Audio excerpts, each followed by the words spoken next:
Hello everyone, how are you doing? Welcome to another video. I'm PS. I wanted to reflect a little bit and give you a rundown of some ideas that I had regarding the Scene Spirit Award that happened in was given out at the Meteoriks 2 years ago. They discontinued it this year. It didn't happen. 2 years ago it happened because they wanted to premiate the initiatives that were keeping the scene spirit alive during the pandemic, pretty much. Syno was a clear winner. I was one of the runner-ups with the stuff that I helped promote for Shader Royale and Shader Showdowns and stuff like that. Online shader coding, pretty much.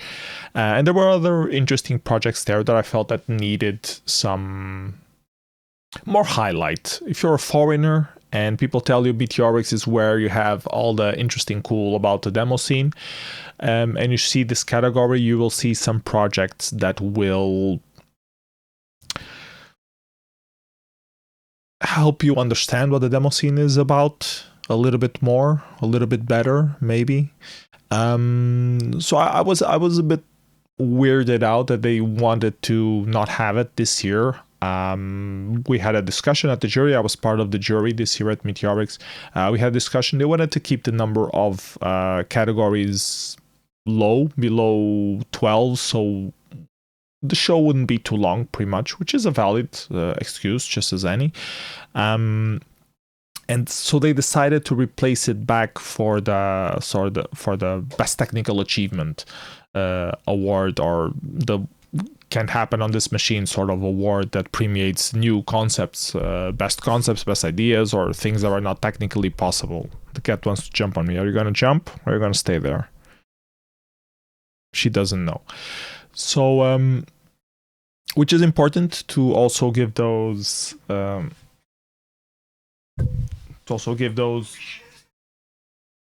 proper information, highlight, focus. I think those are important to highlight. Technical achievement is one of the landmarks of the early demo scene. Do something that is not technically possible, and having new concepts in the demo scene is a very refreshing thing to see, especially if you've been in the demo scene for a very long time, and it keeps us from being sandboxed into these formulas that you're supposed to, only have rotating cubes and scrollers and those kind of things. So it's cool to have new ideas being highlighted in that way. But I also felt like there should be a Scene Spirit Award, or at least there should be a Scene Spirit discussion, like what things exist in the demo scene that prove that the demo scene spirit is alive. People that are dedicating their free time because they feel it's important for other people to, enjoy the demo scene better in some shape or form. So I'm going to give a few examples. Of course, the first thing that comes to mind when we talk about demo scene spirit is usually the organization of a demo party. And there were a lot of them in 2021, so we would have a lot of things to choose. And one of the topics that were used to not want to advance with Scene Spirit Awards for the Meteoriks is that it would become a bit of a political background, like some people pushing for, because this was a party organizer or a multiple party organizer, so it should have Scene Spirit Award, and it would become a bit of a political playground for people to throw things at, and Meteoriks did not want to be a part of that, according to the main organizers, which I understand. I can understand that logic. But yeah, organizing parties is one of the main things that you can do for the demo scene to keep the demo scene alive. It's what makes people come together. It helps foster the community, push it forward, innovate. So, and we had a lot of parties being organized in 2021, even during the pandemic. Some online, some not online. A lot of cool things happened during 2021, which was pretty much worth noticing.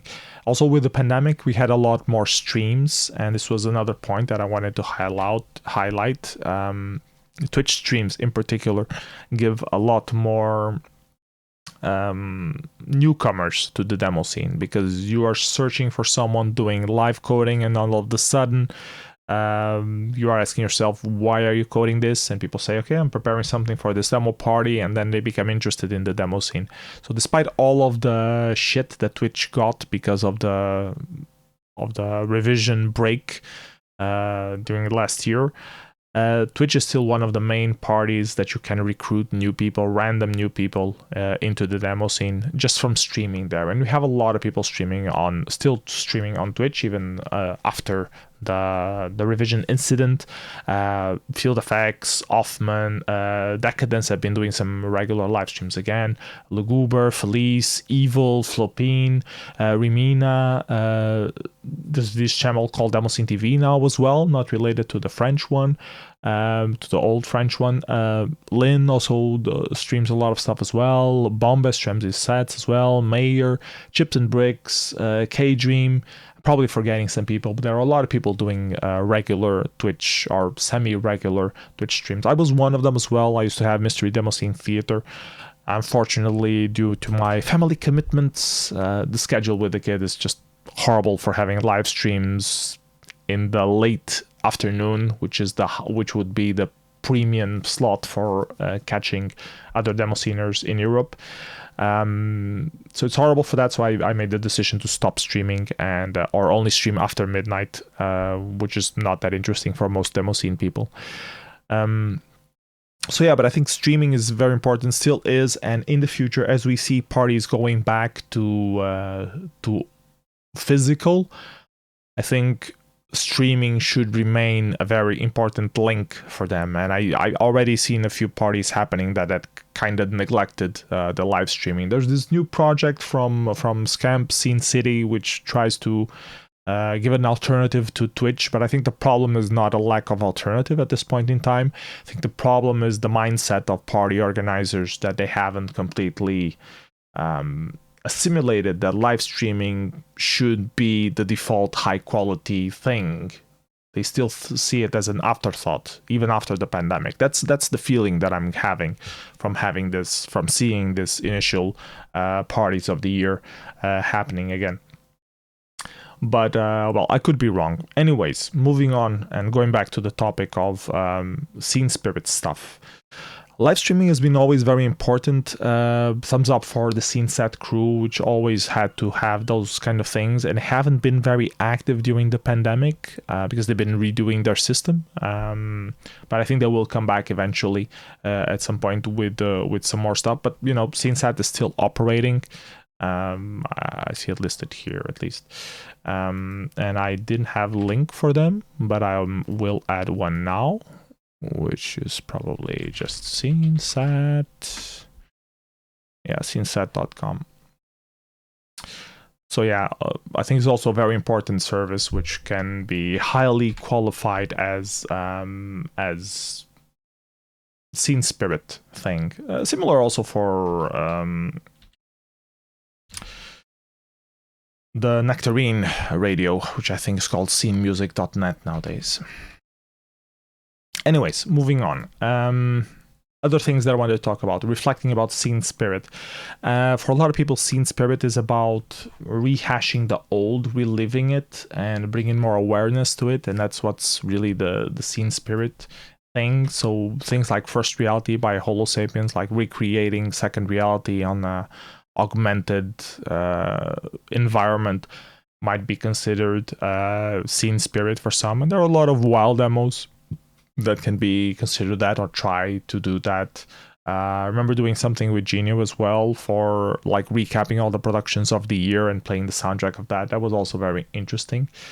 There's also Demovibes, of course, which picks up soundtracks from the different demos and puts up new stuff. And they had 2 new editions during 2021, so Demovibes would be a likely candidate as well to get nominated for the Scene Spirit Award of 2021 if it was a thing.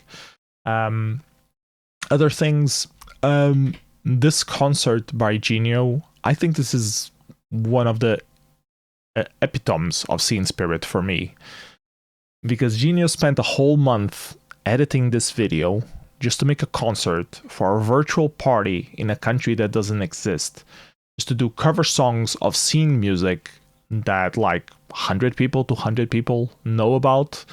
I think we had like 100 people watching the stream, and you can check the links on YouTube. 551 views, so it's not that many, and he spent a ridiculous amount of time working on this. So for me, that's like a high definition of scene spirit, when you invest a lot of time doing something just because you know like a dozen people will find it funny. And I love the concert, and I think it was very well made. And yeah, for me, it was one of the highlights of scene spirit in the demo scene. Also, watching him perform at Underground Conference, even remotely, was also very interesting as well. And there are other concerts of demo scene stuff as well. I guess for me it's more meaningful because I know Genio for many years, and I know the tracks that he will play and things like that. So for me it becomes more iconic, but you know, to each one their own. Other projects that I wanted to talk about, Scene Spirit. Zine, the radio show, it's a very good example of trying to promote the demo scene in ways not previously known, and it brings a little bit more quality of life to the current demo sceners, but it's also more interesting to upcoming demo sceners or people who are interested in the demo scene. It gives more of a insider insight on topics regarding the demo scene, which I really found a really cool initiative. Gargai and Gloom tried to make sure that in 2021 that it would keep going. They made a very good job at that, and now Shayna is picking up with Laguber on the technical side, and I think they've been doing a good job so far. And yeah, it's something that I value pretty much. For me, it's like the return of diskmags. You know, diskmags still exist, mostly on Commodore 64 and Amiga and Spectrum, but for PC they're pretty much dead. And they had this vault of content, vault of knowledge that you would just offer to someone else for them to consume, which is kind of embodied on these podcasts and YouTube videos, or at least some people in the demo scene try to rework that. I'm one of them included. This is why I'm recording this type of videos, and on live streams and things like that, which is like sharing the knowledge and engaging with the rest of the community. So it used to be a very important role to organize a disc mag, and now it feels very important to organize this sort of new media sort of things that give this content and provide more context to the demo scene overall. So it's not just you have to go to a demo party to figure out what the demo scene is. You can actually check online a lot of things and get the demo scene spirit out of it.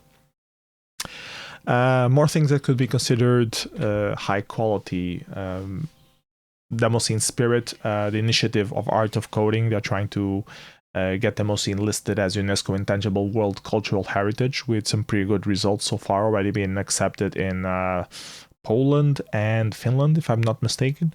And there are efforts ongoing on other places to try and get it recognized worldwide as intangible world cultural heritage. And for a lot of people, this doesn't make much sense. It doesn't like, okay, we are underground computer nerds. Why do we care that we are recognized as culture on some shape?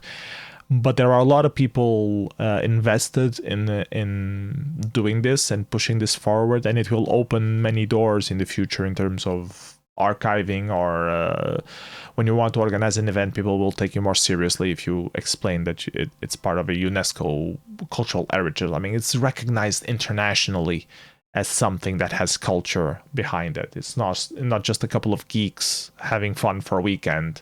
It's something that transcends that in some sense. Other things that could be considered scene spirit worthy: the second annual Demoscene card exchange, completely out of the box. They did it last year for the first time. You just send Christmas to each other for Christmas. Send Christmas cards to each other for Christmas. You sign up, say how many you want to send, how many you want to receive, you're given randomly addresses, and you just have to write a postcard and send them to other people. You can draw on it, you can tell a story, you can do whatever you want, and it connects people. It creates this sense of community, and it's fun and interesting.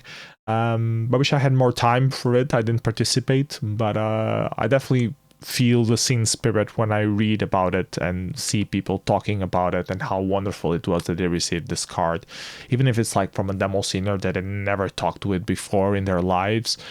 There's always some sort of connection. They have the demo scene part in common, and that really that brings people together. And I think this was a very cool initiative to have, and definitely deserves some recognition. Why did I do Control R? I don't know. Okay, other projects. The Demoscene Ethics project was also very interesting. Got a lot of hate from some old timers that we are trying to make Demoscene woke. But it's more about it's exactly what it says here. It's resisting assumptions and building empathy.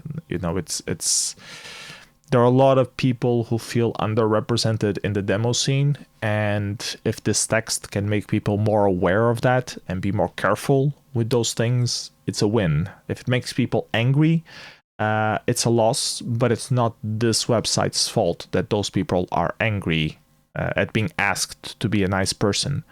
It's their own fault. So there was some different people on different sides. I'm pro. I think people should be more aware or more conscious of minorities and provide the minimum, or at least inform them or be aware that those people exist and that they have certain needs that you are not meeting, especially when you're organizing an event of some sort. Sometimes it's little things that you can do that will significantly improve someone else's way of experiencing. And you don't always need, just rethink your whole thing that you're organizing to meet their expectations. Sometimes it's a matter of answering emails or thinking about some things like having toilets for disabled people, or not closed toilets for ladies just because you only have 2 ladies in the whole party place. Maybe you should hire more people to clean more toilets or clean the toilets more often. Things like this, that or your venue is not the correct one. If you don't have enough toilets, maybe you should be picking another event. There are a lot of small things like this that this text tried to bring awareness to, and it was talked a lot about. Some people had some pushback on it, but I think overall the message was somehow understood that we should try the demo scene overall to be a more inclusive community. We already are to a very large degree comparing to other communities on the internet, but we can do better. So why not try to do better if we can do better? Other topics that I wanted to talk about, LiveCodeMozoo.org.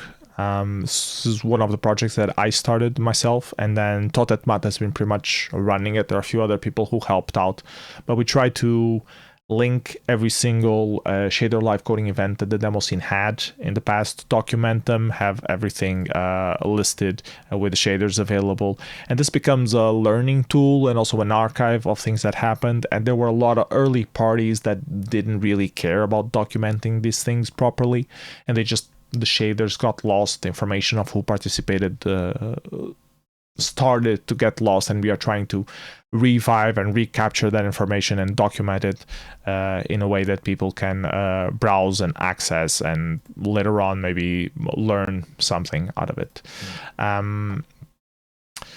So yeah, I think Totetmat has been doing a great job upkeeping this. I've been somehow negligent of the project for a while, and 2021 had a lot of activity happening on it. So I think it's a worthwhile project to support. There's still things missing, like some shaders are missing, some images are missing. It's not perfect, but it's better than not having anything, which was what was happening a couple of years ago. Okay, more projects that would be a candidate for the Demoscene Scene Spirit Award. The DiscMag onlinification project. Going back through all the old DiscMags of the DOS and Windows age and putting them online with searchable text so people can read back things that happened on the old DiscMags online.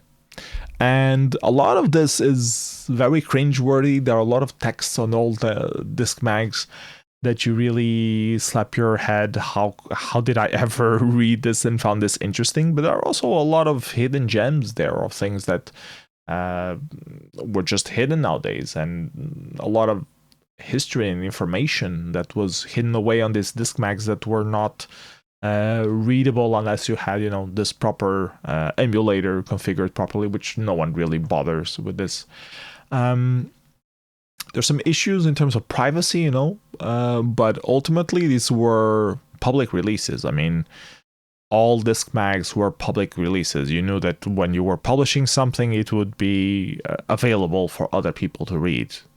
So yeah, it's a way of archiving, and I think it's a very interesting project. Also a very interesting reverse engineering sort of thing, because they have to pull apart the entire disc mag and extract the text, extract the background images, and recreate that on a web form. So the conspiracy people have been having fun with that. It slowed down a little bit in 2022, but they have a lot of stuff already online, and hopefully a few more will come. Other projects in 2021 that deserve some highlight: the revamp of Demopartynet, which was getting quite outdated, got this new fresh look, looks a lot better, and yeah, I've been using it a lot. Kind of reminds me of Demozu in terms of the look and feel, but yeah, looks very clean, and good job on the revamp. I mean, Demoparty.net is one of the main resources for you to find out what's happening next in the demo scene. So it's important that it has an interesting, modern, easy to use interface. So yeah, good job. Then we have Poet, of course, and upkeepers of Poet, all the moderating team that goes behind, people that submit stuff. People don't seem to be submitting stuff as much as they used to. I think people use Demozu a lot more nowadays. Demozu feels a lot more completed, especially in the more recent parties. It's not a hunt for the globs anymore. I guess because a lot of the creators took offense when people upload their releases instead of them. People are like just waiting for the creator of the entry to upload, and a lot of parties have entries by people who don't give a shit if their entry is going to be distributed outside the party, and they ended up not being on the system because no one bothers uploading. On the first week, people are just waiting for the author to upload or the party orga to upload. Party orga doesn't give a shit about the party anymore because they already burned out, and the maker of the production is also thinking of something else. Can you stop distracting me, cat, please? Thank you. So yeah, Poet's still active, still doing things. Garga tries to clean it up a bit more now, be more strict in it's not an everything goes place anymore. Some people don't like that, and Poet still has a lot of bad reputation, and that hasn't been cleaned up. But yeah, I think overall it's a cleaner place and a safer environment, a place where you can now tell your kids that it's somehow okay to use if they are teenagers, I guess, not if they're little. So yeah. Anyways, other projects. Syno.org, of course, has a lot of things included there. I actually think Syno.org has been a bit complacent on their role. Probably lack of fresh blood. That's my humble opinion. I think they should have been recruiting more people and absorbing other projects that are happening into Syno.org so they can centralize efforts and get more people working on more stuff. Instead, they seem to be banking on the same 4 or 5 people to do all the work that they already been doing for the last 10 years. And I as a former Syno.org member, I think we could be doing more with Syno.org, but I'm happy that they at least maintain the status quo and try to innovate in some places here and there. But there are a lot of things that are outdated, like the way to upload files to the file archive, things like that, that could be better. The website overall, this is mentioning here that Syno has been taken to the next level for like 6 years now.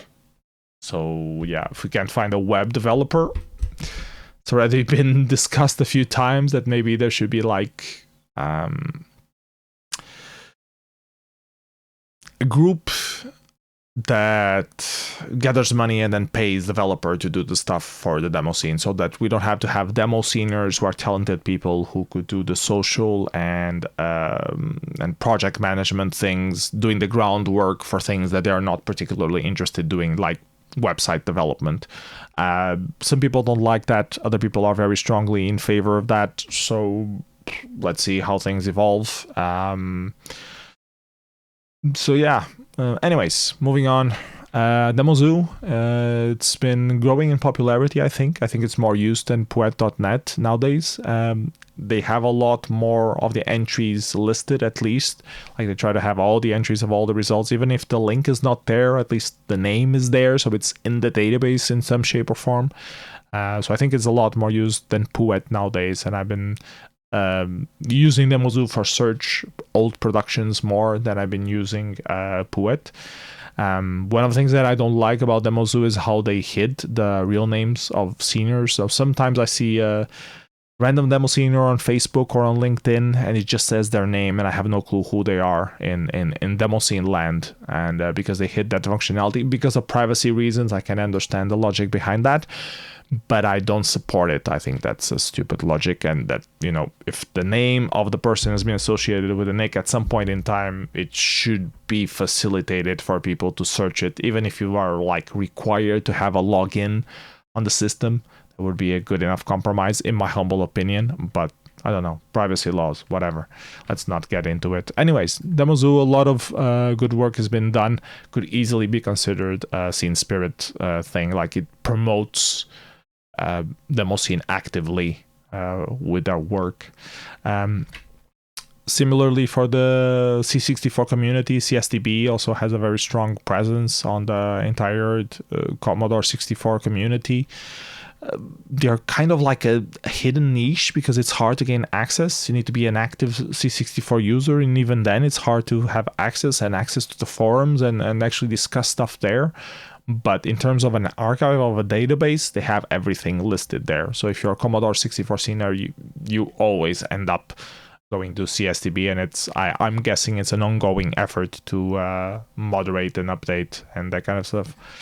What else? 16 colors also been very interesting. There's been a resurgence of interest in ASCII and ANSI and patch key art, and I think 16 colors has been doing a very good job. They're kind of like the follow-up of 16colors.net, which was not the original project. This was a different project, but then 16colors.net sort of went down. This one is still up. So yeah, it's a good way to browse ASCII and ANSI stuff. And if you were an old ASCII and ANSI artist, you can find your old friends here again. And if you are new into ASCII and ANSI stuff, you can check what stuff is still being made and released today. So does that count as scene spirit? I know for a lot of years, ASCII and ANSI art were the bread and butter of the demo scene. All info files had ASCII and ANSI art, fileid.diz all had ASCII and ANSI art. You needed to have an ASCII and ANSI artist in your demo group of some sort. Your graphician always ended up having to do some sort of ASCII and ANSI. So I think it's an important part of the demo scene, and it kind of got a bit dissociated with the demo scene, with the whole art groups thing, mostly popularized in the United States. But overall, I think there's still a very strong connection between the ASCII and ANSI and the demo scene. So yeah, I guess something similar can be said of the tracking music scene and the demo scene itself. It used to be very close together, and now it's pretty much a thing on its own, but it still bridges with the demo scene. Anyways, more stuff that could possibly get a Scene Spirit award, and I'm going to talk about YouTube stuff. Getting productions with a YouTube capture. A lot of people spend times doing good captures for YouTube. It's something that, like, it's stupid to be doing for your own channel, because YouTube can take down your video at any point and monetize your stuff, and you can lose your channel for random reasons. So you only want to really be capturing a video if you really want to watch that demo on YouTube. And some people request random demos and other people do the captures for them. And this is like one person will thank you for doing that job. And it takes some work. It can take some work. It's not just clicking on OBS and it's recording and it's done. That's how I do it, and I know my captures are shit. If you want to do a proper capture, making sure they don't skip any frame rates, you need to use a proper way. And if you go back on older systems, they're even harder to capture. You know, retro machines are complicated to capture. You need special hardware to capture them properly. Often you have to do it at 50 hertz. DOSBox has its limitations as well. It might not be like in the real machine. So there are a lot of things, a lot of nuances behind capturing videos, and a lot of people put effort in it. I would consider that a very, very strong proponent for a Scene Spirit Award. People who bother doing captures and putting them online for other people to check the demos without having to do the hassle of setting up the whole working machine to play the demo. It's very good to have a video preview, even though a lot of people are against the YouTube online singularity of the demo scene. It's still convenient, and I think it's here to stay until YouTube gets shut down and we have to replace it for something else. Talking about YouTube, I have to plug my own projects. Doing highlights of the entire productions of the year. I think it's very useful for newcomers or people who want to check how the demo scene was in a particular year. I kind of wish I had made more for the previous years. The only one that I started doing was 2009, and I want to go back. Haven't found the time to do that yet, but I want to go back all the way to 97, which was when I started joining the demo scene. I started paying more attention to the demo scene stuff.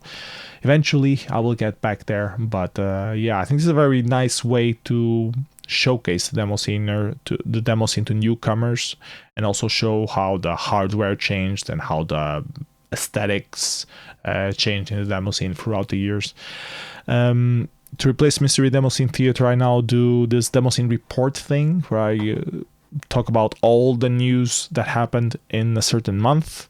Been doing it since November 2021, and I'm going to keep doing it for as long as I am able to.